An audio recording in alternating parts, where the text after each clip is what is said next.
Like to welcome everybody to our SAC committee. Hope everybody had a safe drive in. I know we don't know what this rain stuff is, so glad to have it. Let's get opening the roll call. Mr. Bartholomew? Here. Mr. Violet? Here. Mr. Claxton? Here. Mr. Corley? Here. Dr. Fountain is excused. Dr. Gorey? Not in attendance. Dr. Gray is excused. Mr. Javia? Here. Mr. Jones? Dr. Joseph? Not in attendance. Mr. Kennedy? Here. Dr. LaFar? Here. Mr. Martin? Here. Dr. Narcisse is excused. Dr. Orling has a proxy. Dr. Schexnayder? Here. Mr. Powell? Here. Ms. Stilley? In attendance. Ms. Strong has a proxy. Dr. Walker? Here. Dr. Boron? Here. And Dr. Williams is excused. I think we have a quorum. Thank you. Also like to acknowledge our guests, I believe, and make sure I have all of them. We have 3 Bessie members here, if I'm correct. Mr. Garvey.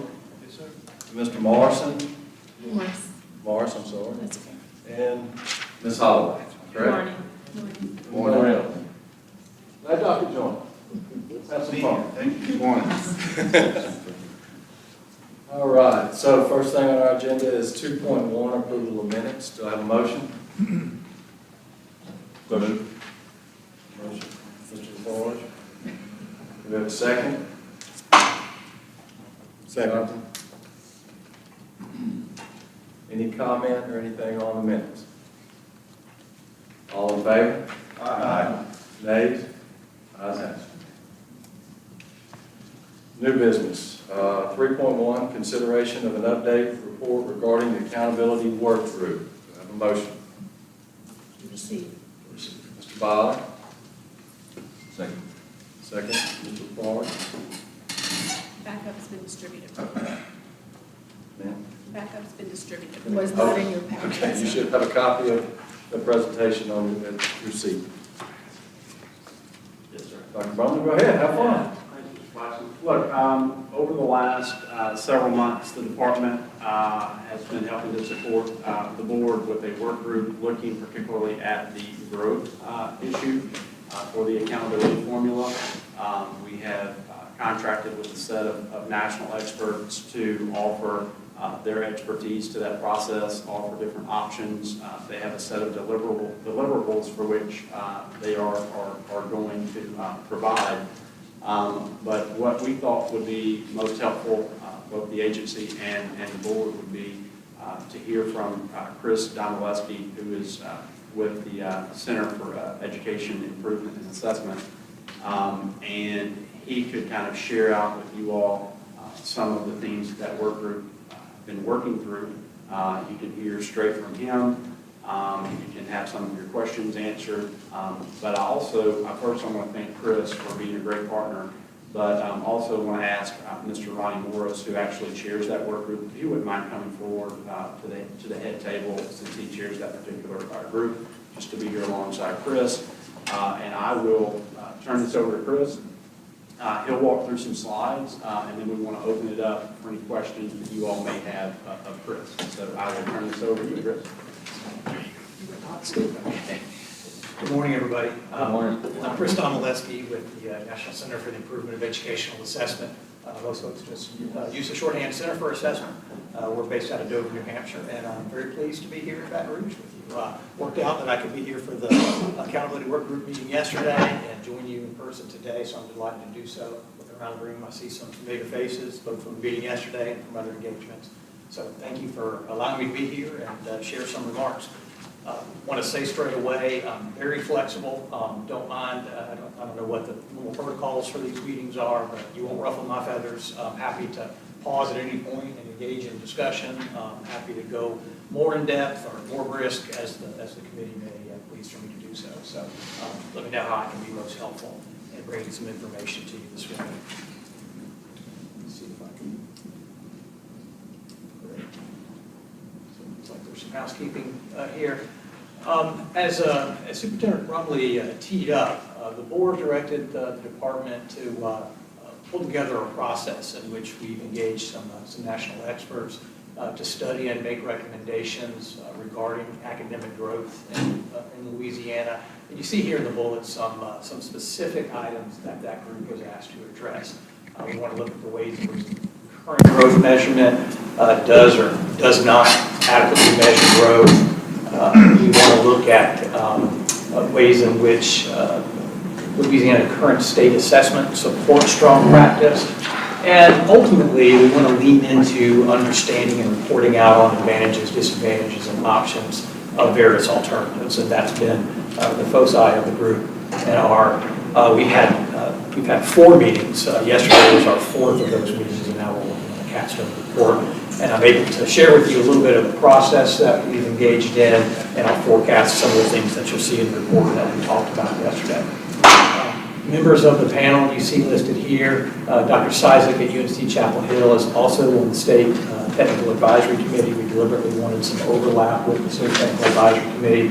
I also work with Louisiana's Technical Advisory Committee and I have the pleasure of helping coordinate this group. And then you also see Chris Don Francesco with the National Education Association, Christy O'Banitz with Excel in Ed, and Mike Russell, professor at Boston College. So I really feel privileged to work with a very strong group of experts that have really different contributions they can make, both technical and practical, as we've discussed these issues. So very fortunate to work alongside those great colleagues. When we talk about growth, sometimes we like to back up and just make sure we very crisply define what we mean by academic growth, and sometimes it's most helpful to disentangle that from other measures of student performance. So if you'll permit, I'll just reflect on this slide a moment, in which this got a lot of play. I think this was developed back in 2002 by Dr. Dale Carlson, and pioneered this idea that there are these 4 views of school improvement. Commonly, we're in that top left cell where we talk about status or things like proficiency rates. And we want to understand performance. We say, well, what percentage of students are proficient in this grade or content area at this school at this point in time? Moving to the upper right cell, we might also be interested in improvement. Some people would use the word trend to describe that. And that would be a shift for the same grades and content areas over time. An example of that would be something like 3rd grade English language arts in 2002 compared to 3rd grade English language arts in 2003. So it's the same grade and content area. We're looking at shifts in performance over time. So we've got the same measure, but of course we've got different students in that comparison. And we often describe that view of academic performance as either improvement or trend. So if you go to the bottom left cell, that's where that's what we call growth, where we're looking at the same students progressing over time. An example would be 3rd grade students in English language arts in 2002. Now let's take that same panel or group of students as 4th graders in 2003 and look at their shift in performance. When we look at a cohort of match scores and we look at the delta or the difference in their scores, we're defining that as academic growth. And then acceleration is where you compare differences in growth rates across units. So growth is often described as a slope or trajectory. So if we take a group of students or a school or any unit of aggregation and we compare their rates of growth, we often describe that as acceleration. So it's an application of growth. So again, just a little bit of level setting. We're mostly operating in that bottom left cell where the committee is, and we're asking ourselves, what are ways to approach academic growth? And we started by understanding the concept generally and then looking at the landscape of practices, and so my subsequent slides will touch on that. One of the things we were asked to do as a committee is look at common approaches to growth. And again, I don't want to linger on this longer than maybe the committee has patience for, but you see here listed in the rows some common practices that are used in other states. The next slide will reveal which states use which practices. A gain score approach that can simply be understood as subtraction. If we take a score at one point in time and then at a subsequent point in time and you subtract the difference, that'll give you the magnitude of progress. Those approaches rely on what's called a vertical scale. Louisiana state assessment system doesn't currently have a vertical scale, so that would be one challenge of implementing that particular growth model if that were something that were seen as attractive. In fact, there are some challenges to that we can talk about if that's of interest. Growth to standard approaches answer the question, to what degree is the student's progress on track? So you might ask, for example, is this growth sufficient for a student to be at mastery level in 3 years? So a model that answers that question we would describe as a growth to standard model.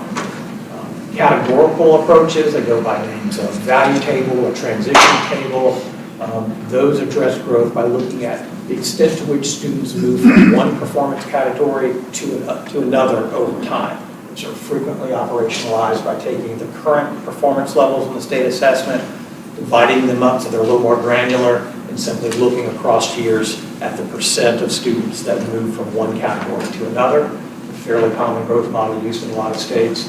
There are growth percentile approaches. This looks at the student's growth compared to his or her academic peers, frequently reported out, as the name implies, as a percentile. So you might say, Chris is in the 70th growth percentile for his academic peers, meaning that I scored at a level that's at or better than 70% of my peers based on my progression from point 1 to point 2.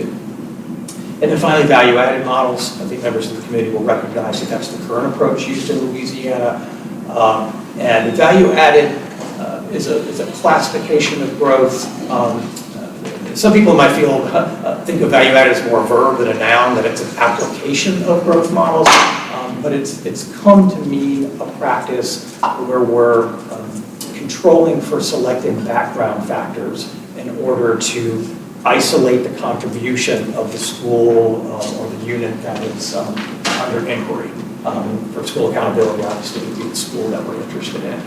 I always like to say when we talk about categories of growth, any classification scheme has limitations. If you've got 10 psychometricians up here, you probably get 10 different views of how they ought to be classified. That's just something that you'll find in our field. And there is a lot of overlap. So there is, I would not describe these as mutually exclusive. So you can do, for example, and some of my subsequent remarks will pull this out, you can have a norm referenced approach to growth that also includes elements of growth to standard. And again, throughout our conversation, I hope we'll have a chance to suss some of that out. I'll be very brisk here. What models are states using for accountability? This is a little old. I think this was produced back in 2019 by the Data Quality Campaign, but it still gives a pretty good at-a-glance view of what we're seeing. The primary takeaways are growth percentiles are used in the majority of states. Many of them use a model called the student growth percentile. Value tables or categorical approaches is the second most common, and then you see a number of growth to standard approaches. If anybody's doing the math in that second column and you're discovering that there are more than 50, you say, wait, there's not more than 50 states. It's because some states have multiple approaches, and that's not uncommon at all. In fact, I would describe Louisiana's approach as being one that incorporates multiple approaches. It's a value-added approach, but it also has elements of growth to standard in there as well.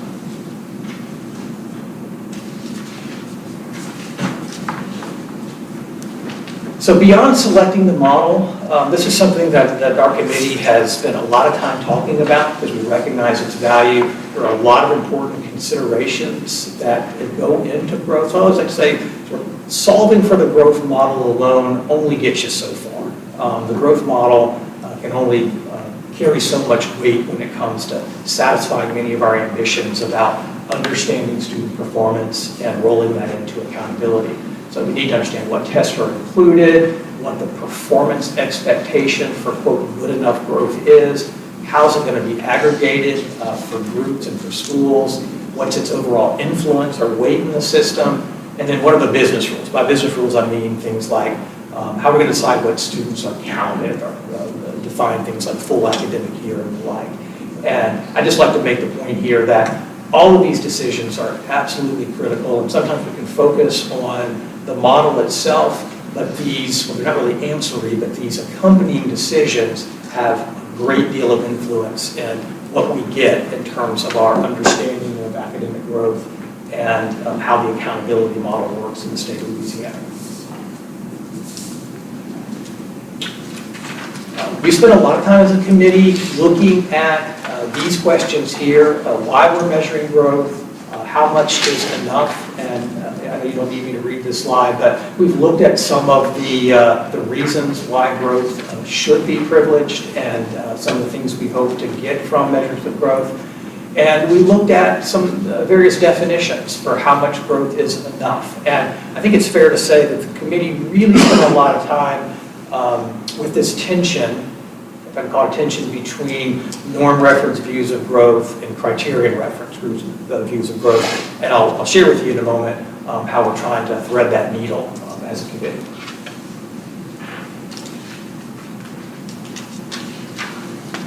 And another important question, we talked about this again just yesterday morning, what should growth take into account?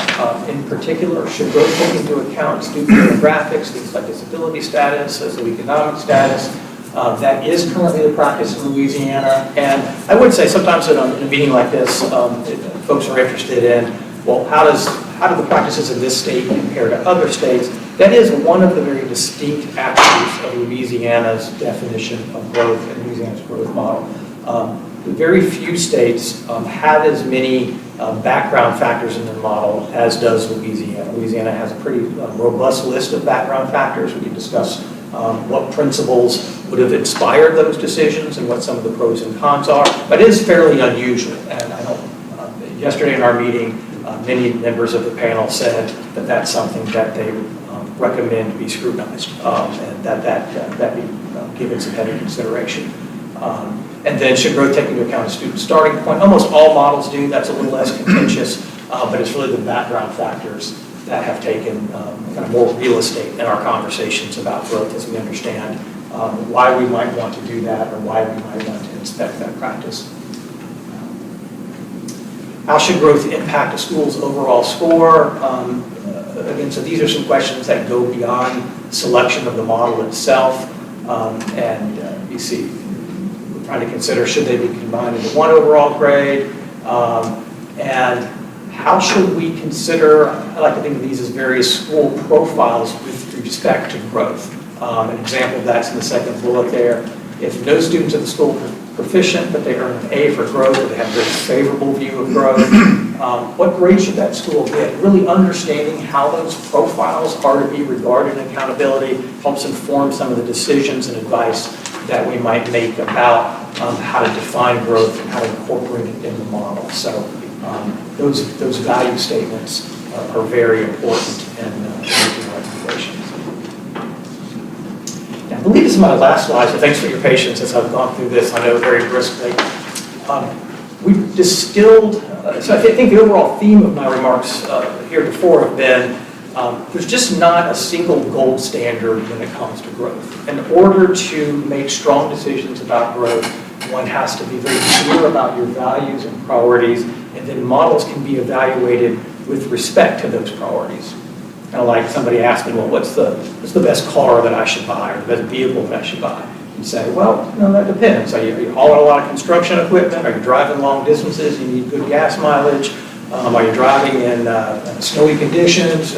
So, the way you answer questions about how you want to use the model and what you value informs what advice you give about what vehicle somebody might want to prioritize.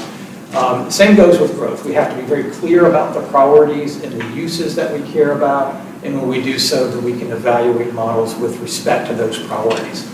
And so the sub-bullets you see listed here represent where we were going into the meeting yesterday morning with both priorities, and we really spent our meeting, I'm looking around the room, I see many people were at that meeting, so you'll see this as being familiar.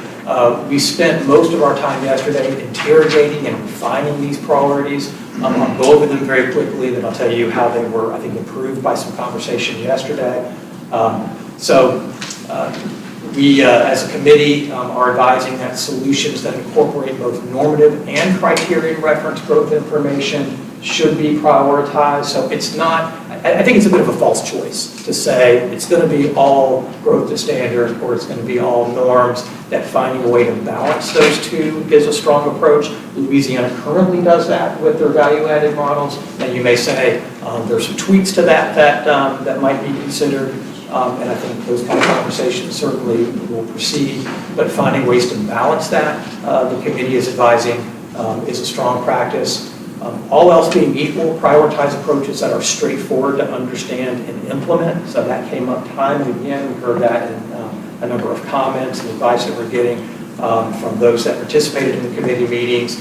But we don't want that to be, or at least the committee's not advising that at the cost of sacrificing technical defensibility. And again, you may say, it's hard to find a bright line there, and I would agree, and where one person might find a line, another person might not, but that's the general principle that the committee is advising we keep before us. The model should be technically defensible and produce sufficiently precise and comparable growth estimates. I think that's probably the least contentious of these recommendations. I think most people recognize, yeah, we want a model that has a strong research base. We don't want Louisiana to cut their teeth on an unproven way of approaching definitions of academic progress. So let's make sure that we've got strong practice, strong information in the literature and through research to ensure that what we're doing here in Louisiana will pass muster, and it's a strong, technically defensible approach. There's a lot baked into that fourth bullet, prioritize models that more fully differentiate performance. We talked about at least two components to that. One is what I'll call the sensitivity of the model. So we want the model to be able to disentangle degrees of difference in growth as well as can be done. And that goes for the full performance continuum. So from low achieving to high achieving, we want to prioritize models where if there is growth, the needle will move. And so that's an element of differentiation that the committee recognized in their advice. And we also talked about differentiation in terms of differentiating from other measures of academic performance. We had a very robust conversation yesterday about, well, what would we expect if you say correlate growth with a status measure, like the percent of students who are at mastery or a school's SPS score. And the general advice of the committee, and again, there's a little disagreement. It's good to have a little disagreement. It's good to have a committee that has a wide range of perspectives. But the general view is, all else being equal, you want that correlation to be relatively weak because you want growth to have a unique contribution. If there's a high correlation between, say, math scores in terms of mastery rates and growth scores, then you don't need both, right? Knowing one will give you the other. So if they differentiate, you know growth is giving you a distinct view about student performance that itself is valued in a way that helps us understand student school performance in important ways. And then lastly, we talked about the fact that the model should be transparent and configurable. Some people may take that for granted. We didn't want to take it for granted and not list it. There are states that use proprietary commercial growth models, black box models that you can't change, and that's not the practice in Louisiana, that's not the practice in most states, and the committee is advising that. Keep it open, keep it configurable, that those are aspects that should be prioritized. Probably the biggest comment that came up through discussion yesterday, Mr. Morris or others may have additional reflections based on the conversation, is we had a lot of really good advice about making sure that the model being actionable and useful really pops in these priorities. And it's sort of implied in some, but when we write the final report and make another pass through these priorities, we're going to look for ways to set that out and make sure that stands on its own in a very clear way.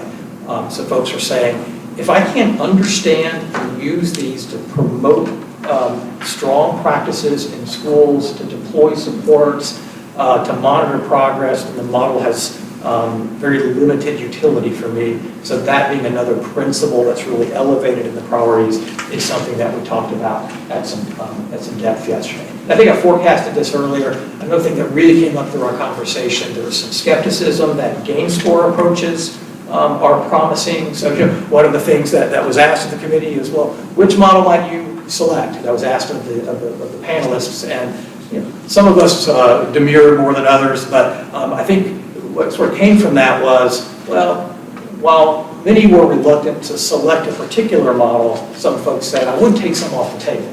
And gain score model was one that many showed or expressed some skepticism about, partially because of the need to develop a vertical scale, which is very costly and time consuming. And also the use of so many background factors was something that the committee or the panel, many panelists expressed skepticism about and urged more detailed review. So that concludes my remarks. Thanks for being patient. I know I went through a lot. What we're hoping, obviously, I want to answer whatever questions or hear whatever comments that pleases the committee. But one thing we wanted to suggest that we might reflect on together is what the committee's feedback are about these priorities, or any other comments you have about the work that we've done and the work that remains. And, Mr. Morris. Yeah, maybe just a couple of brief comments. So first of all, I want to thank Dr. Domaleski and his team. Obviously articulated this extremely well. There's a lot of value here in bringing in national experts. But I did want to recognize my colleague and fellow board member, Mr. Preston Castile, who walked in here a few minutes ago. He's in attendance with us this morning, Mr. Castile.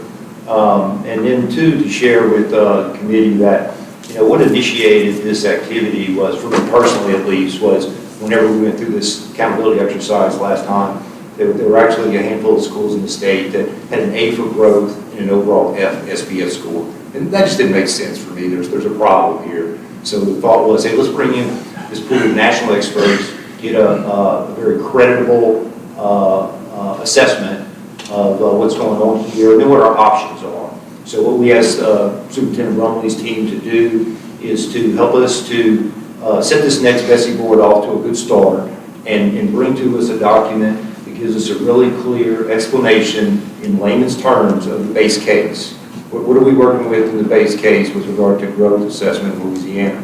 And then it's up to the board to understand, okay, are we happy with the base case, or should we be looking at something else, right? And now we've got this nationally recognized panel of experts that come in. They've already done all the homework. They've done the due diligence. The new board can look at, if I'm not happy with the base case, well, here's my list of options. And with that list of options, our expectation is we're going to get pros and cons for each option. And as he stated very well, this group of experts came in and they had varying opinions, right? So there's no silver bullet that solves the whole problem for everybody, right? There's different opinions. We consider that to be healthy. So we expect to see a good list of pros and cons for each option. Also for each option, we're looking for some sort of financial estimate for implementation.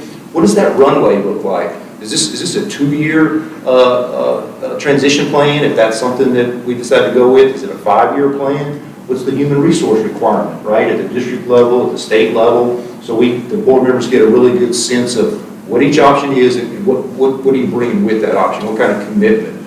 So you've got 3 returning Bessie board members here. So this is a really good opportunity for you to share your comments on the work that's been done today. And then, you know, as this new board gets on boarded, other opportunities. But really hope that you guys will engage in this conversation today, share your thoughts with us, your concerns, and make this a productive meeting. Take advantage of Dr. Domaleski visiting with us today as well. So with that, Chris, I have 2 things I do, and I may open a can, but number one, I was online for all y'all's meetings, and maybe one person yesterday. What come to my mind at first is your panel of people, experts, and even some of our Bessie members and us do not understand any of this hardly. It was so confusing, and I know y'all worked through it. At that point, it should be simple. Our teachers should understand it. Our parents should understand it. So that's something I would ask, because the model and all of our accountability system is not simple to explain. So if there is a way about that, I sure would appreciate it.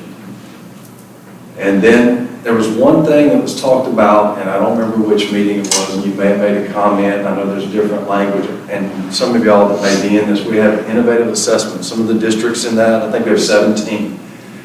That's what teach through, or I go back to my days with pre, post, and interim. If we've got 17 districts going through that, and that's not part of this model, how does that affect? I mean, I'm just asking questions. Would you like to respond? Yes, please. Okay, yes. So thank you. Yeah, it did absolutely, it emerged as a strong priority from the group and the conversations that having a model that's more straightforward to understand and implement is very important. And again, it came up yesterday, I know you were at the meeting, sir, so you heard this as well. that we had to lean into the actionability as another principle. So as this matures, this will be a prominent part of the report, is an understanding of that as a priority. We didn't talk about through course assessment during this process, so that's a fair statement. So everything we had talked about was based on the assumption, to my understanding, that we're going to continue to use end-of-year assessments from year to year as the source of growth. I think we can certainly include that in the report, what some of the pros and cons of using through-year assessments are. I'll just say, by way of being very earnest here with the group, there's no state that currently does that as part of their state accountability system, and there's some real complications to that. That's not to say they don't calculate and use growth, it's just not incorporated in accountability, because it would require submitting those assessments through peer review. There's also sometimes concerns about pre-post growth within year and artificially low scores for unmotivated exams. So those are kinds of things that we often consider when we look at those models. But acknowledging that in the report, I think, is fair advice. Well, it just was my concern, because I know we had 17 districts piloting that. Yes.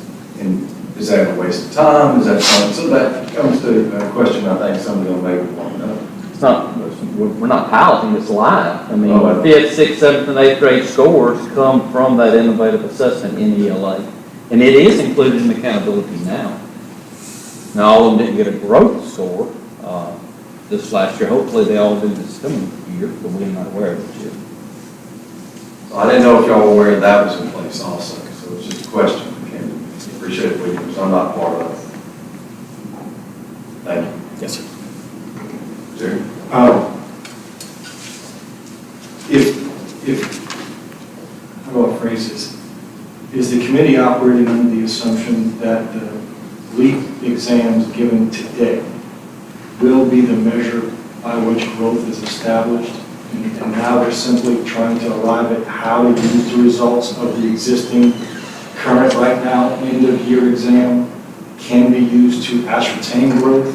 If that's the case, how does the limitations of the test we're using now inhibit our ability to measure growth year after year? Very good question. We spent a non-trivial amount of time looking at what we need from the assessments in order to measure growth in a technically defensible way. And the primary outcome of that is you need appropriate sensitivity in the lower and upper regions of the test. In Louisiana, the upper regions isn't really the issue, it's the lower regions. So we need sensitivity for students who are in the unsatisfactory region at the full span of that. That is, and frankly, a number of states experience that as a challenge, as well as Louisiana. And what I would say is continuing efforts to bolster information in the tails of the test is going to improve precision of growth. It's going to help support some of these priorities. So I think it would be too strong a statement to say that the state assessment can't produce adequately precise and defensible estimates of growth, but I think it's a fair view of the committee and of my judgment that additional efforts to provide more information in that region of the scale will enhance Louisiana's ability to measure growth. And to answer the first part of your question, my assumption has always been that the state assessments, the end-of-year state assessments, since this is growth for accountability, are the instruments that are to be considered for academic growth. Just to add a comment to that, the scope of this exercise did not include the test itself. I think that is a valid, personally, I think that's a valid conversation going forward for another group, but the scope of this activity did not specifically include the test.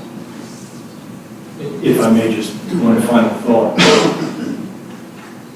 My opinion is that it would be important to consider both collectively.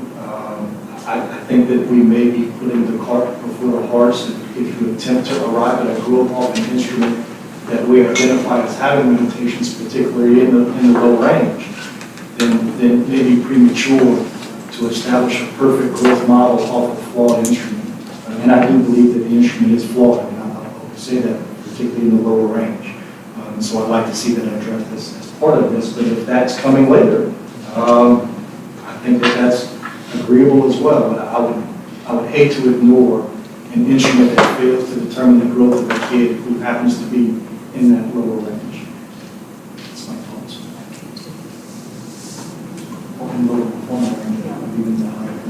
Just a quick follow-up to that, sir. To some extent, I don't sound too much like a psychometrician here, but to some extent, that's an empirical question, and that's something that I think we can look at with more detail, which is to say, we can answer the question, to what degree are we observing that students who are, so their performance at the low end, I'd be particularly concerned about performance that's at or below what we call the loss, and the lowest attainable scale score. And so what we're saying is that if you're at the lowest score because the student's performance didn't even activate a score above that lowest reported score in subsequent years, then the progress of those students would be masked in a growth model.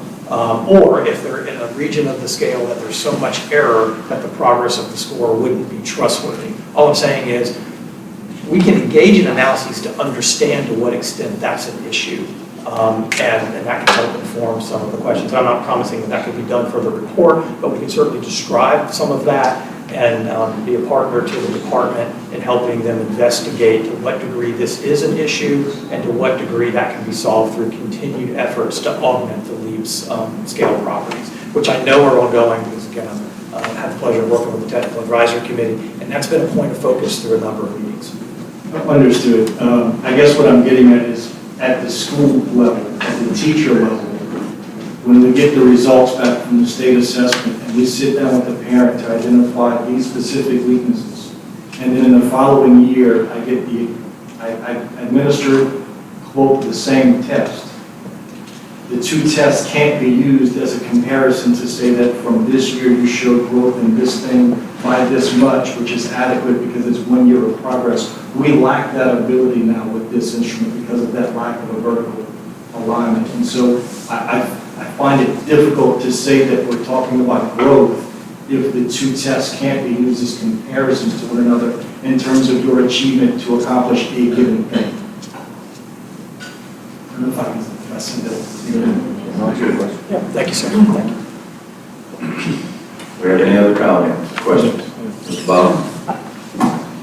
Following very closely with this whole process and attending and working with you on the previous committee, I just want to kind of make sure that our current model, would you just feel, I mean, just in listening to you, and kind of, I'm not putting words in your mouth, but in our current model, you feel we just have too many factors? Would that be a fair assessment that we have? I mean, just in listening to talk about, I mean, I've heard you say you don't think our model is bad. We have some tweaking possibly to do with our tests, but we have too many factors, and that's why it's not clear and understandable and very simple. Is that something that you feel, in your expert opinion, can be tweaked? That makes it a usable product. Because as I spoke yesterday, we're already chasing a moving wheel. As an accountability system, we're chasing a moving wheel, we're moving points up. It's going to take care of itself, some of the long-term. So now we're changing the spokes in an already moving wheel. It makes it difficult for school leaders to make decisions based on what's best for our kids and our accountability system, because whether we like it or not, that's how we're judged. And so I just would like, if you could just give me one more, I've heard you, but I think people need to know. I don't think you feel like what we have is bad, but with a few tweaks, and as Jared spoke really well about it, adjustments on our tests, we're not as far off as we really feel. That's just a comment and a question. Yes, sir. I think that's a fair summary of my perspectives.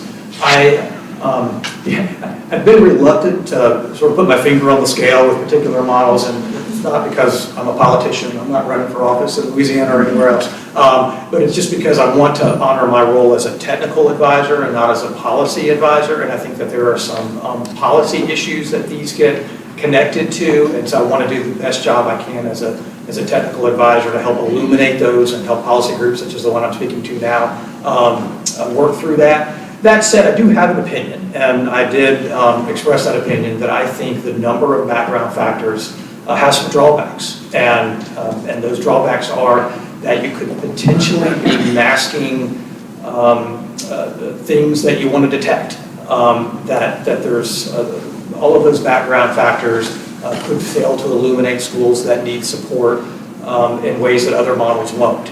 And so I do think there are some real benefits to examining the group.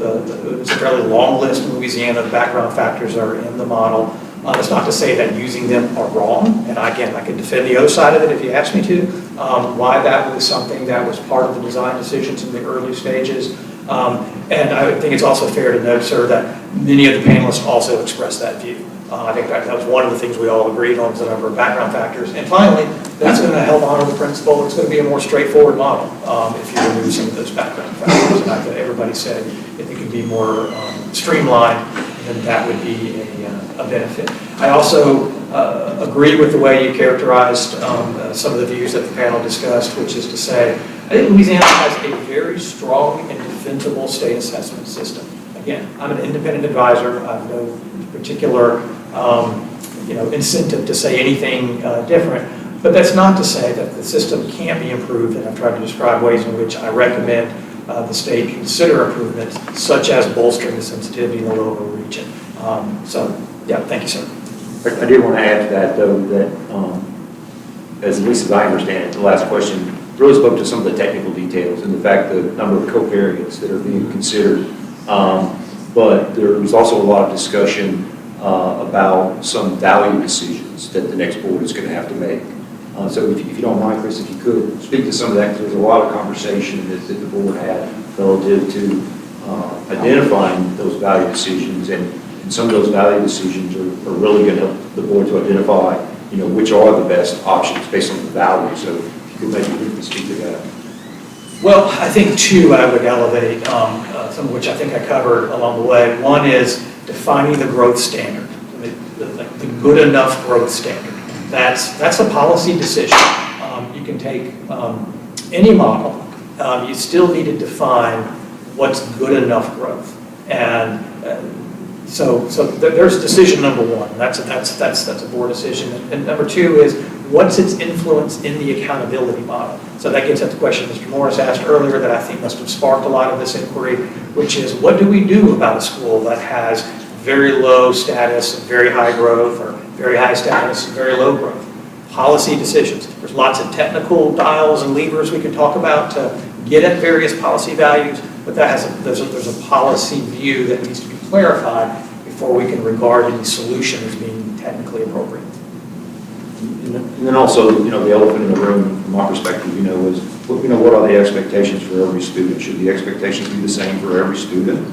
Should every student, be expected to achieve the same level, given what the starting points are or whatnot? So those are critical value decisions that we're going to have to work through. Go ahead, Liz. We operate in basically a criterion reference world to get kids to mastery. Can you explain the norm reference component for growth? Because there's a lot of issues with norm reference when it comes to BAM scores for teachers and then how it can be used in a growth. The target is the target. Norm can penalize you in a really good growth year, and it can give you a false positive in a low growth year. I appreciate the question, sir. It's a great question. Let me answer it by saying this. When I ask people what they want growth to do, or what question they want to answer, most people will say yes to both of these. They'll say, should growth give us an indication of whether a student's progress was typical for his or her academic peers? Most people would say yes, that's a reasonable claim. If I say, should growth answer the question, is this student's progress good enough to reach or maintain mastery? Most people say yes to that. Those two things often claim. They claim for very low achieving students and for very high achieving students, and I'll explain. So for very low achieving students, students who are well below mastery, they might grow at exceptionally favorable rates. They might grow at the 95th growth percentile, meaning they did better than 95% of their academic peers. But if you said, is that good enough to reach mastery in a reasonable amount of time? Unfortunately, no. They're so far below the standard, they'd have to grow at that very atypically favorable rate for a duration that's just not tolerable for most policymakers. So, but people will say from an accountability perspective, if you're going to evaluate this school based on that level of performance, it feels draconian, somebody may say, to say even though they're growing at that 95th percentile, that school isn't doing commendable work with those students. So, and again, these are policy issues. I definitely don't want to imply that there are right answers or wrong answers. And on the other end of the scale, for the norm reference, you might say, here's a student who's well above mastery. That student might actually be regressing. They might be languishing in their performance. And it's just a policy question. If you withdraw norms from that, then you're saying that that's not something the model's going to pick up on or not something that's going to go into our understanding of school performance. But if you put norms on that, then you would say, I still want, even though this student is at or above mastery, I still want them to grow at least typical rates or something very close to that. So I think that's why the norm and the criterion reference both come into play.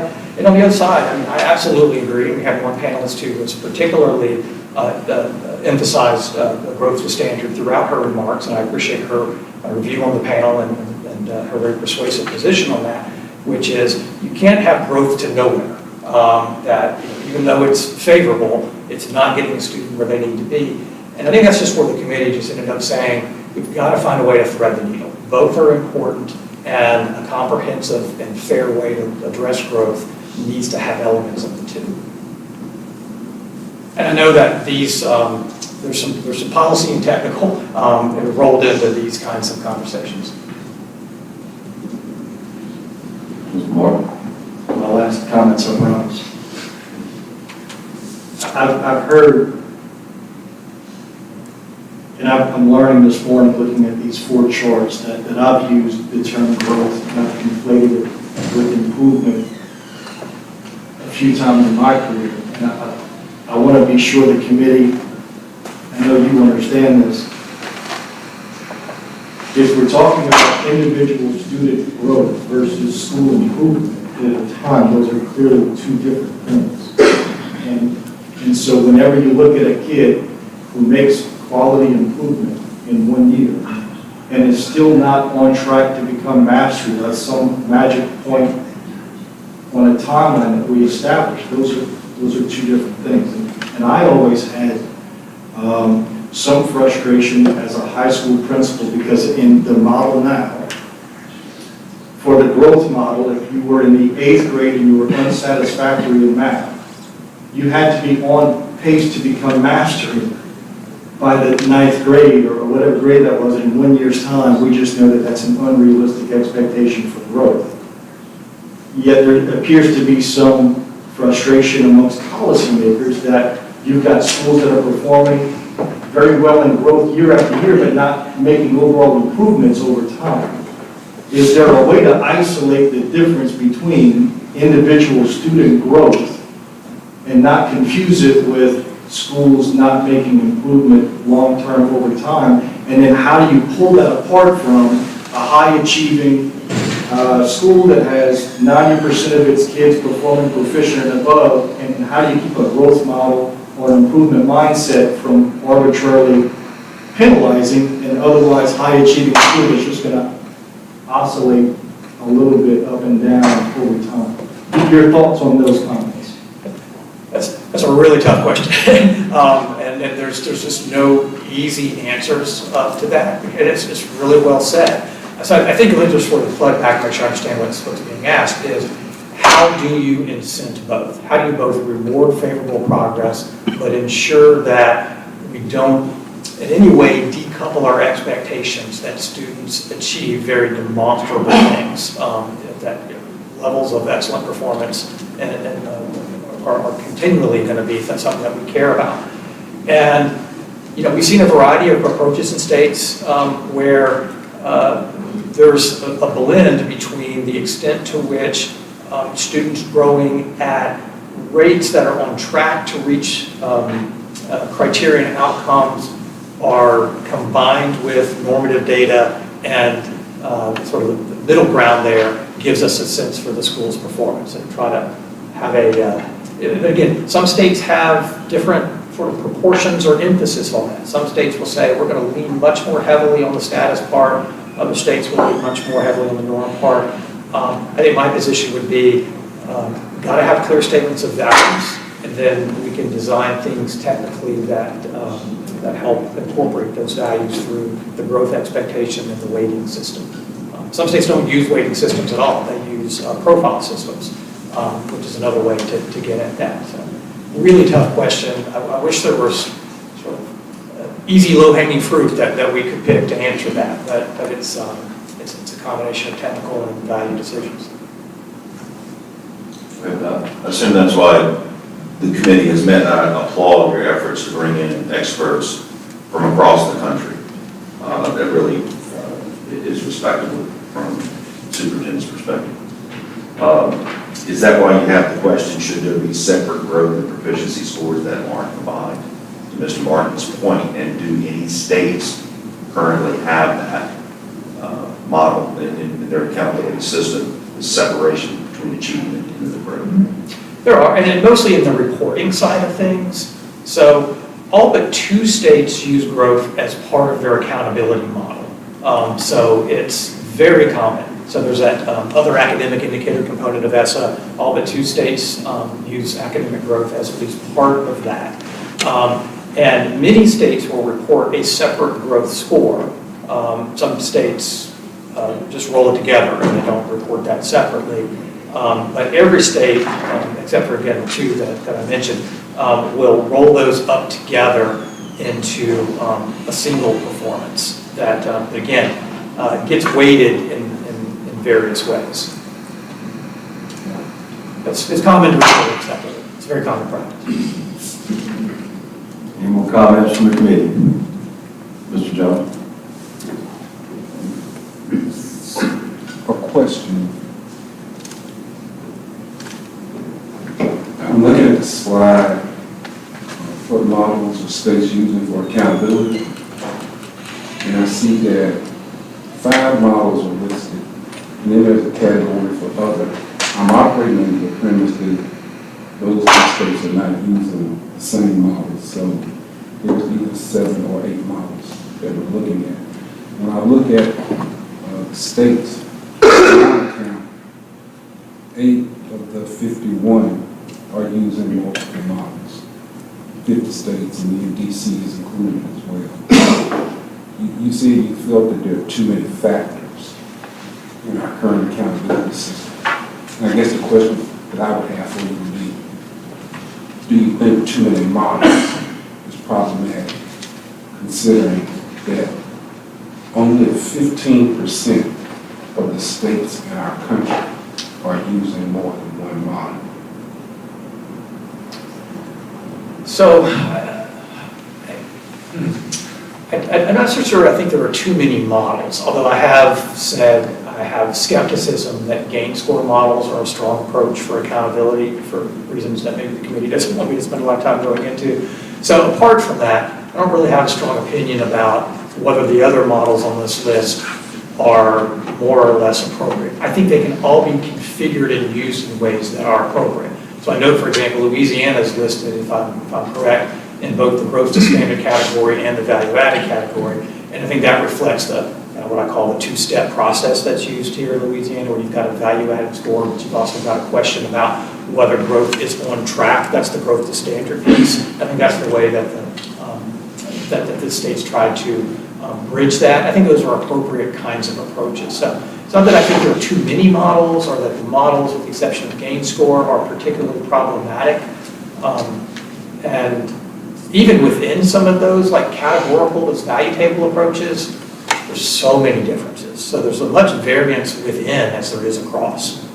So if I went through all the states using transition tables, we looked at Mississippi, we looked at Florida, we looked at Delaware and Alaska, we'd see a lot of differences even within that same method.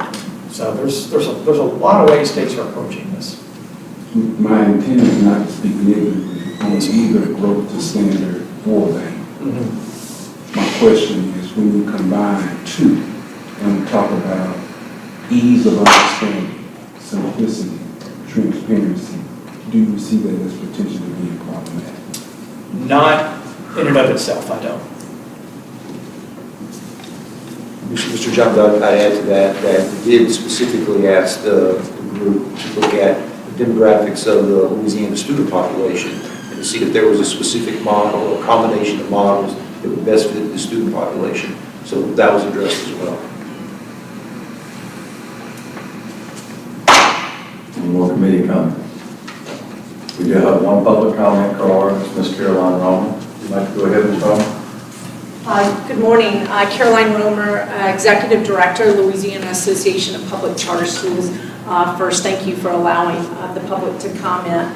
As has been said, we greatly appreciate the time that has been taken and the effort to lead a conversation in a public setting about the accountability system. As been said, it is a complicated formula, but these meetings have, I feel like I now have my PhD in accountability systems, so do appreciate the effort that's been put in doing that.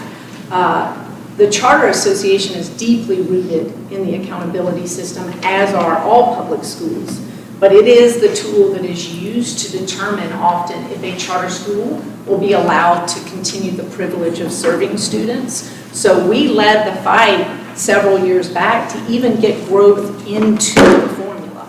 That was not there. And I want to give charters, if it's selfish, apologies, but full credit for starting that conversation. So we are here to say we think you have a formula that is focused on the right things, kids. And are we doing right by those kids? And what we want to see, though, is what you're talking about today. How do we get a growth tool that accurately and fairly measures those things we care about the most?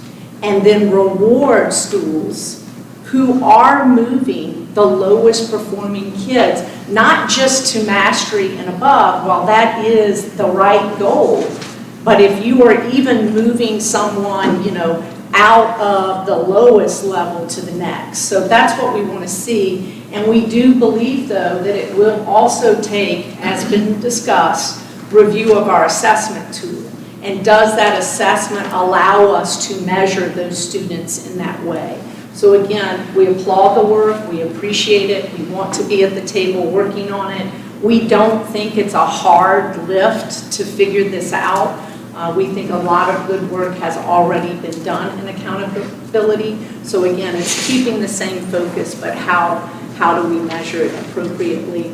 And then lastly, and I'm a mom and a taxpayer and have done this work now for 16 years, when we talk about a simplicity of the system and what people want to know, I would propose just putting something out there that says, is this school getting kids to grade level in reading? Let's start there. Can they read? Can they do math? I think that's what many people just want to know, and when they're hearing that we are not teaching kids appropriately in the area of literacy, that's all people are talking about right now. So if you want to get real simple, don't talk growth. I mean, that's all happening behind the scenes to inform those of you that are on the front lines doing the work. But what parents want to know, what taxpayers want to know, what politicians want to know. Can kids read? Are they ready to do the work and move to the next level? Thank you. Thank you, Ms. Roman. We've got a motion on the floor and a second to receive. All in favor? Aye. Nays? Ayes have it. We'll move on to 3.2. Consideration of revision to Bulletin 1566, pupil progression policies and procedures regarding third grade retention.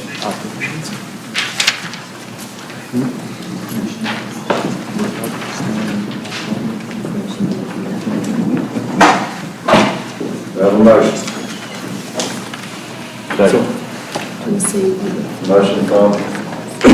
Motion from Jeff, second. Okay. Second. All right, thank you, Ron. Yes, sir. Thank you, Mr. Blackstone. This is a policy that is meant to align with the act that passed the legislative session this last year around retention in third grade. It's really an issue we've been talking about here for several years now. And I remember sharing with you a couple of years ago when it did not pass, and we crafted a intermediate short-term solution, and even sharing with this group that I felt like that this would come back and it would ultimately pass. And so that is what happened. And so what we wanted to do, and I know it's important to our board as well, is try to get out in front of this as much as possible, solicit your input on this. And so we have brought this to SAC multiple times now, made our staff available to have conversations. I know Ashley on our team has had conversations with some of your staff. We've shared the policy quite widely to try and get input. And so now we're basically at a point where we are at a near final draft of this particular retention policy. And so I want to let Dr. Chasson share that out with you. And if you have any additional thoughts or questions or concerns, we're willing obviously to hear them here, but also we still want to make ourselves available after today's meeting if you want to have more in-depth conversation around some of the language. So Dr. Chesson.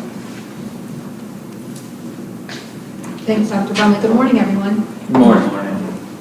So what you have in front of you all is a copy of the draft proposed policy, which would land in Bulletin 1566, which is our pupil progression policy, which, as you all know, addresses all retention and promotion policy for our students.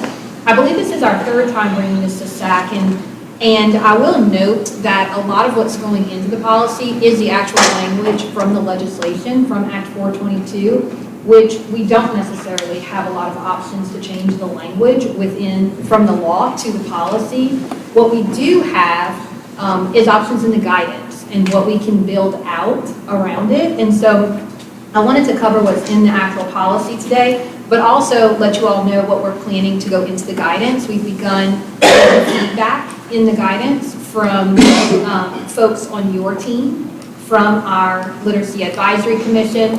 And so from here, we will be making a plan to bring this policy to our January BESI meeting, and then subsequently, very soon after that, release the accompanying guidance for the policy. So as you all know, this policy would go into effect, the law states that it would go into effect next school year, the 24-25 school year, and it would address students scoring well below on the literacy screener at the end of the third grade. It does list out in this first section promotion to the fourth grade for good cause, and you can see what those exceptions are. Our L's who are enrolled for fewer than 2 years. It indicates our students with IEPs and also our students with dyslexia. The next section of the policy addresses if students are considered to have what's called one of those good cause exemptions in that first portion. They can be promoted to the fourth grade, but with a few certain things in place. So the next section addresses what still needs to be in place should they be promoted. And the third section of the policy addresses if they're promoted, that individual reading improvement plan would need to be provided, and it spells out what is in that plan. The last section of the policy on the back side of the page addresses the third graders who are retained, because the idea here is that they're not just repeating the third grade and receiving the same level of instruction and interventions that they received in the past year, but that there are certain specific things that are in place that you see in that last section of the policy that would take place when they are retained for their second year of the third grade. So although a lot, like I said earlier, a lot of this language is from the law itself, and so there's some of this that we are not at liberty to change as it goes into policy if it's in the legislation. We have had a lot of input from you all and from folks on your team about what types of guidance would need to be in place. And so we have a plan for that. And that guidance will include supports for diverse learners, including our students with dyslexia. We've also gotten a lot of questions about what will be considered evidence-based interventions, because that language is used in the policy, and so folks have wanted to know, well, what will be considered evidence-based interventions? So we'll be able to spell that out in the guidance really clearly. We'll also have some documents that will help you all with parent communication and parent reporting around this policy, timelines for when you should be releasing some of that communication and when different things should be taking place. We're also creating a flow chart for decision making, because this policy is pretty dense, as you all see, and so our day-to-day leaders in the school will have to have something like really easy to pick up and say, well, they're meeting this good cause exemption, so then what happens? They're not meeting this good cause exemption, so then what happens? So we'll have flow charts for decision making that will be easier to use and weed through than the policy language. We'll also be releasing templates for the individual reading plans and what should be included in them, along with some samples of what they could look like. And of course, resources for high-quality, intensive literacy instruction that teachers will be able to use with their students in the classroom. So we've already received a lot of feedback and input on this guidance, which is how we even created what should be in the guidance, is from input from you all and your teams.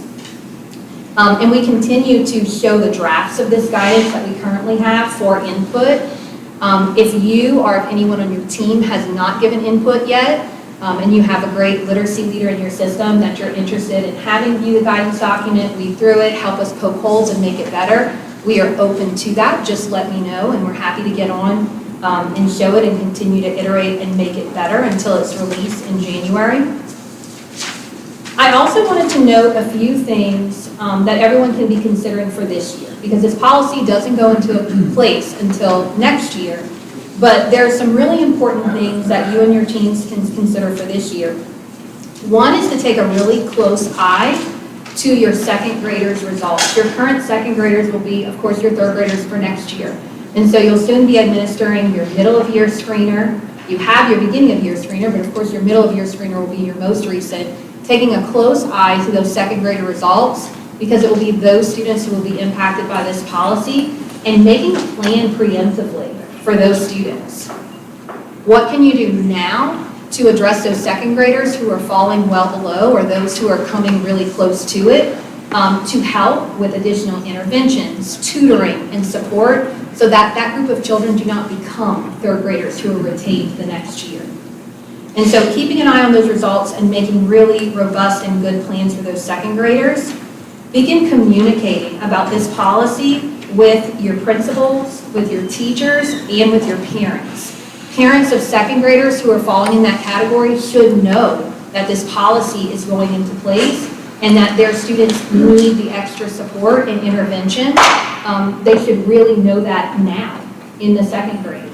And so make a plan for communicating with your staff and with your parents about this policy, and assuring those parents that you all are putting those plans in place and doing everything you can for their children.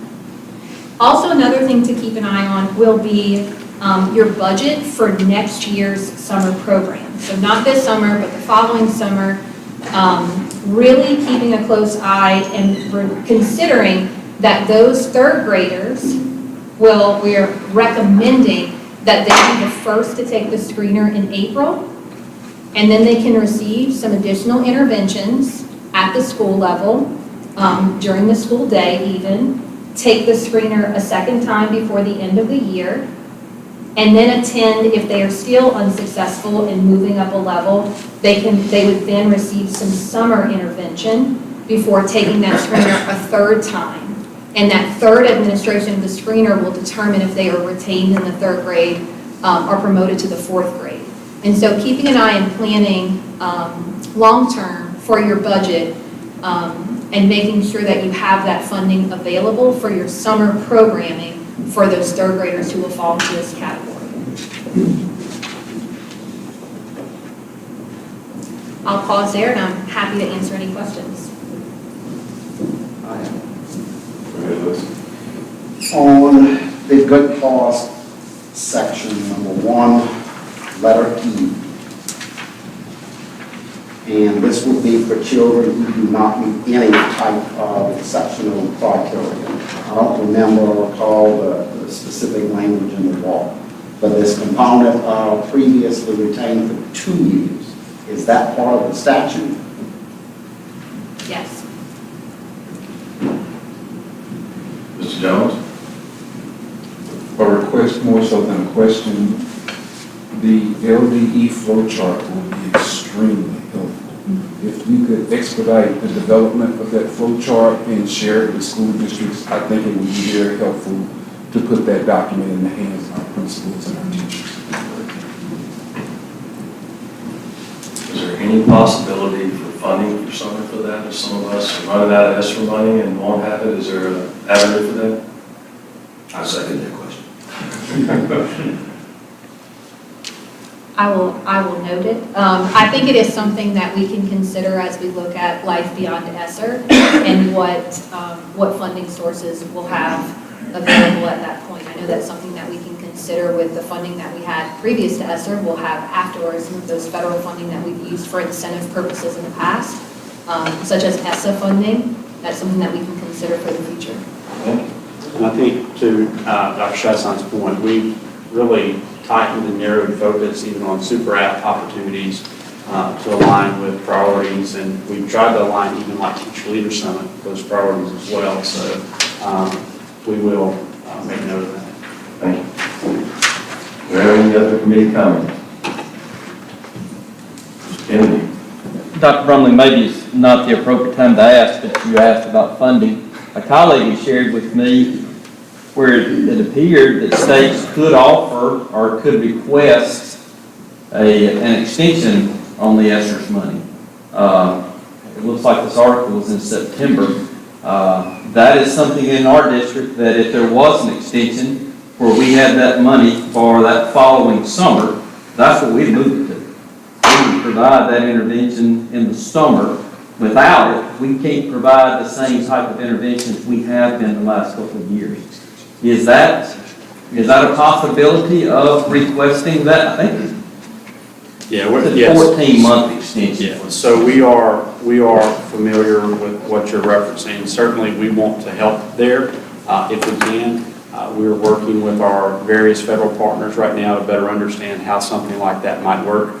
And you're not the first person to mention it. We've had other systems write and ask, and so we're trying to work on that right now. Any time frame? Not really, no. I mean, we've even had, I have personally even had conversation with congressional staff and various members there. So it is something that we're aware of. We hear you that it would be helpful, and we're trying to work with the federal partners right now to see what can happen.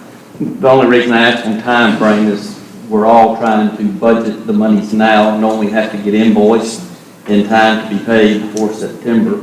And we do have money that we would shift to that if we knew in time to shift the budget. No, it's a valid question, and you're trying to do good things with the funding, and we want to help with that. It's just a matter of it's not as easy as, hey, go do it. Right, So we're I get having that. to- yeah. Thank you. Yep. Any other comments? All in favor? Aye. Any nays? Ayes have it.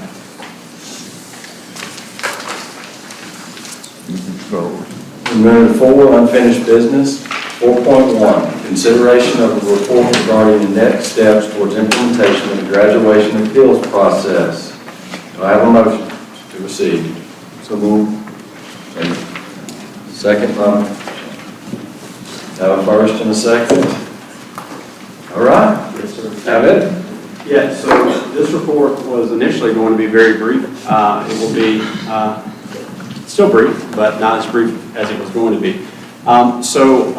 Bessie passed an appeals process for students who did not graduate, who did not pass their LEAP 2025 exams. We know that. Bessie passed that a few months ago. Since then, it's been in the formal rulemaking process with the registry. That rule does not have the potential to be final until, I believe, December 20th. And so there's nothing final about that rule yet. I do believe that there might be additional considerations around this particular appeals process at the next Bessie meeting. You would certainly know if that were the case when the agenda is published. And so there's really nothing for me to say around that other than it is something that is still in the final processes and cannot be final rule even until December 20th, and we still have an additional Bessie meeting between now and then. What I do want to address briefly today is the fact that on yesterday, the Bessie president issued a notice to Dr. Edwards that she was exercising what she believed to be her authority to create and to promulgate rule that would allow for this appeals process to go into effect immediately because, as she listed, there was an imminent peril to the general welfare of students. I responded back to the governor with a letter indicating that I believe that the Bessie president, in her desire here to see this appeal process go through, that she has exceeded her authority, that she does not have the authority to do that. I notified the governor of that. The rationale behind that is that any emergency declaration that the board president decides to sign has to be initiated with the state superintendent. I have to initiate that process to the board president, and I have not declared any form of emergency around this issue, nor has any designee of mine on staff. And so therefore, this particular letter that she has provided is, in my opinion, in our legal counsel's opinion, in the opinion of the Attorney General's office, which I provided a copy of you, improper and inappropriate and exceeds her authority. So what I would caution you here today around this particular issue is, one, have conversation with your own counsel. I'm not here to provide legal advice. I encourage you to have conversations with your own executive counsel. But what I will say is we will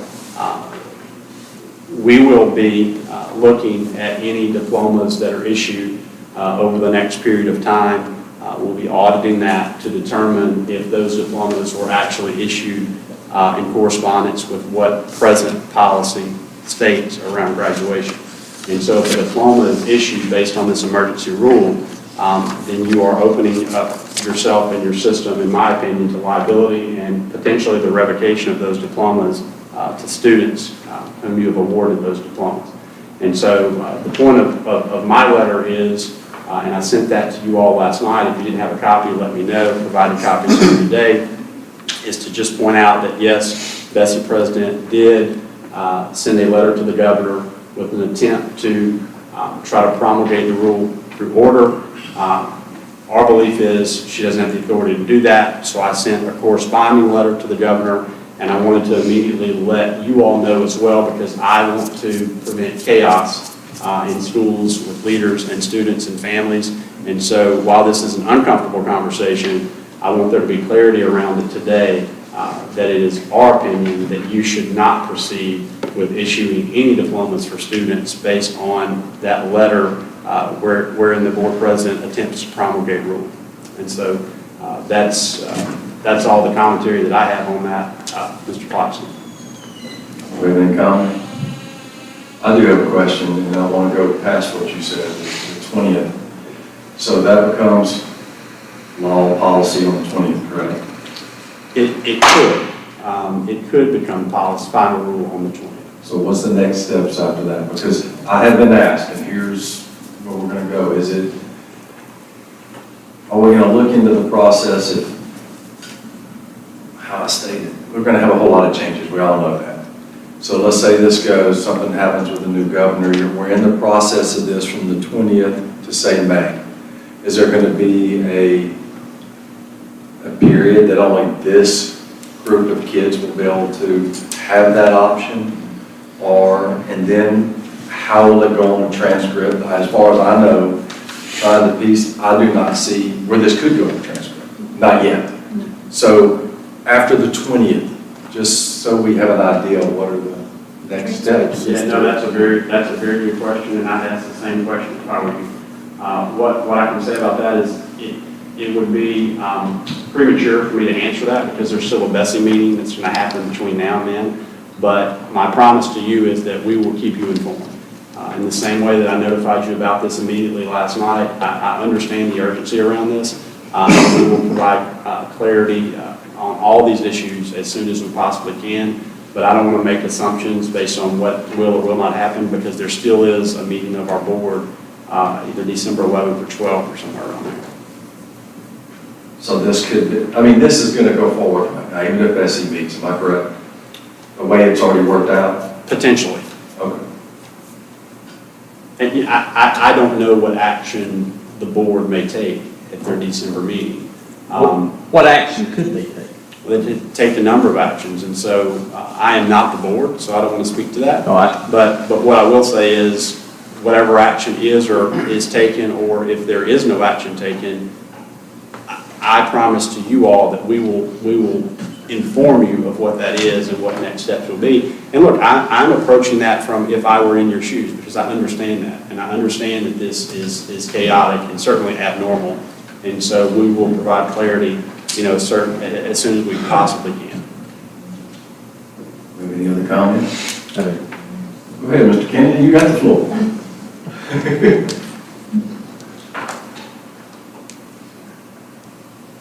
I have a fifth-year senior that I convinced to come back, enroll again in biology and American history in an attempt to pass the test. One.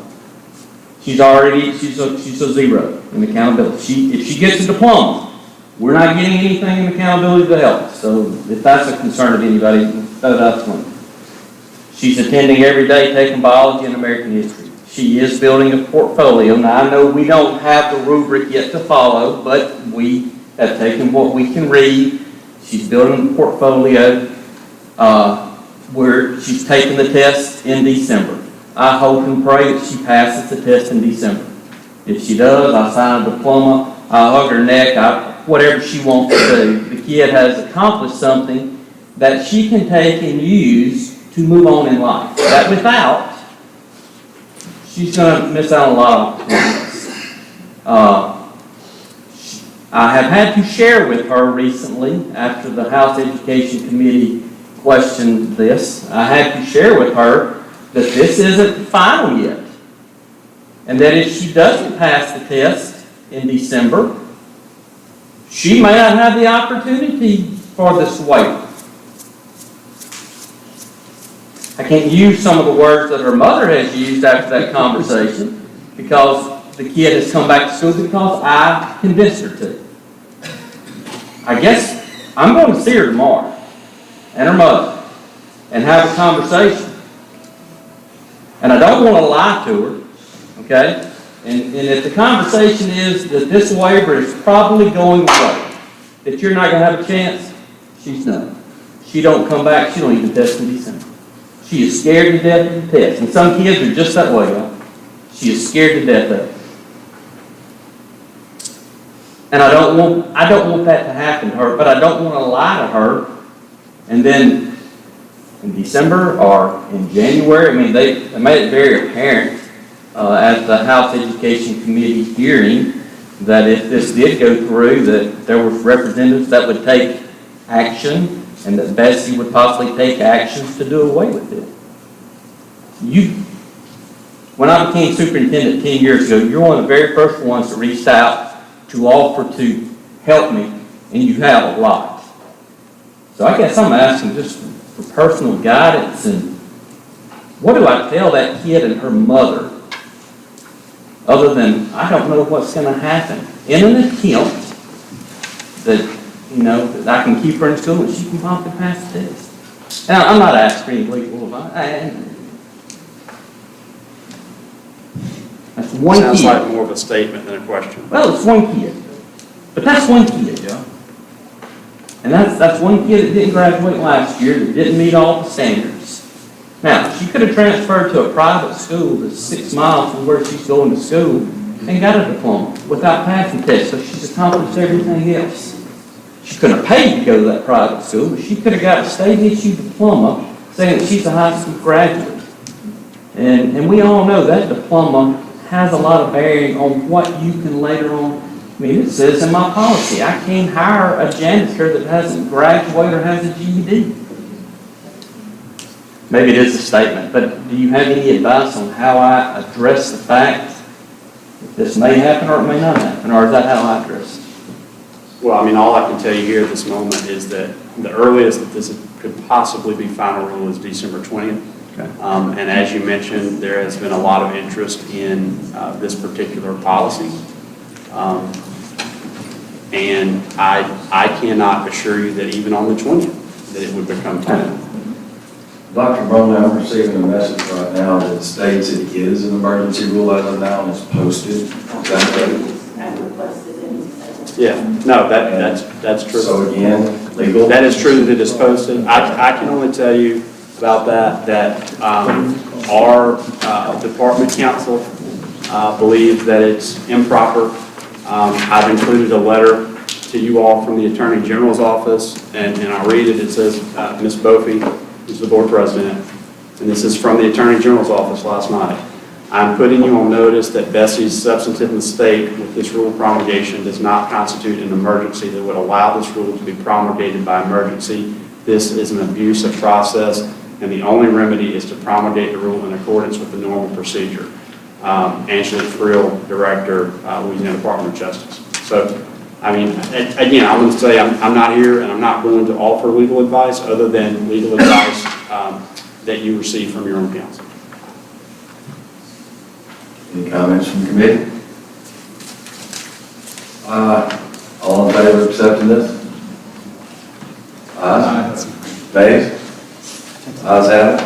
I do have a few comments I'd like to make today. I want to thank you all for serving. You should have received an email. I think it probably came from either Shannon or from me. The next dates for our SAC committees, and those dates are February 22nd, March 21st, June 6th, July 25th, and then 9/19 and 11/14. 11/14 is likely to change because there's a conference that goes on during that time. So it'll likely be the 30th again. So make sure you put your, that on your calendars, and if you did not receive that, let me know. Thank you all. Got a motion to get out of here? Second? All in favor? Any nays?